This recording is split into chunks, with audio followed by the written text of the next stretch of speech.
Fin août, 60 agriculteurs bretons ont sillonné durant une semaine 6 pays du nord de l'Europe pour comparer les productions. Résultat, la Bretagne n'a pas à rougir de sa position. La qualité sanitaire des produits et son abondance placent l'ouest de la France parmi les premières régions mondiales de production laitière. Seul ombre au tableau, un déficit criant de communication comparé à d'autres, et notamment le Danemark.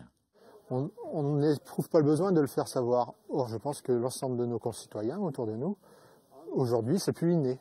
Il faut qu'on arrive à le faire savoir. Et c'est aussi des éléments entre guillemets, à l'heure des réseaux sociaux, des éléments fun. Parce que un lâcher de vache, même si ça reste qu'un troupeau de 50 vaches avec 4000 personnes autour, qui fait une barrière humaine, je pense que pour tout à chacun, c'est quelque chose d'amusant. Et ça permet de créer du lien entre le monde rural et le monde urbain. Et qui fait qu'à un moment, il y a un meilleur maillage, une meilleure compréhension de chacun, des problématiques de chacun, et qu'il y a un mieux vivre ensemble, tout simplement. Si la production laitière connaît actuellement un passage à vide avec un prix du lait atteignant péniblement les 300 € les 1000 litres, l'avenir à long terme est plus dégagé. Le marché international s'ouvre aux producteurs bretons. Il y a 400 000 naissances tous les jours dans le monde. Et il y a beaucoup de pays où on n'a pas la capacité à fournir du lait en temps réel à tous les enfants qui naissent. Donc il faut des produits technologiques au niveau de l'aliment santé.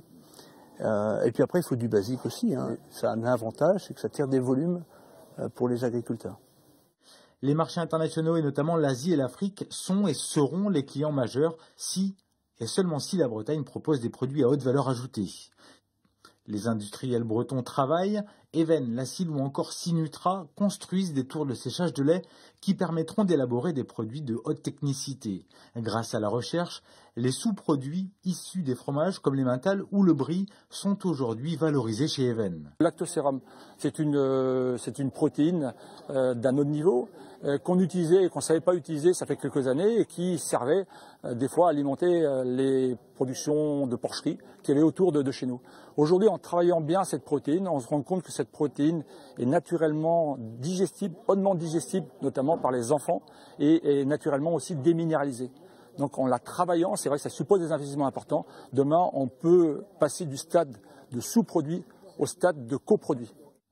Et pour atteindre ces objectifs, Even a investi plus de 80 millions d'euros dans un nouveau site ultra moderne à Créin, dans les Côtes-d'Armor.